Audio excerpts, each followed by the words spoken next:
bu keyingi turgan joyimiz Agronom Atiga Samarqand viloyat boshqarmasi Urgut filialiga qarashli tanlab olingan bir kontur bu mahsulot bo'yicha bu kontur Temurbek tomorqa xizmati kooperativ tuzilgan bo'lib 18 ta a'zosi bor. Kartoshka holati yaxshi, ishlov berilib, suv qo'yilgan.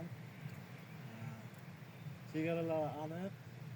Bu yerda 10 gektarda to'liq kartoshka ekilgan. Holat yaxshi hozir. Yo'lni bo'yida joylashgan, hech qanaqa zarar kunandalar bilan zararlanmagan.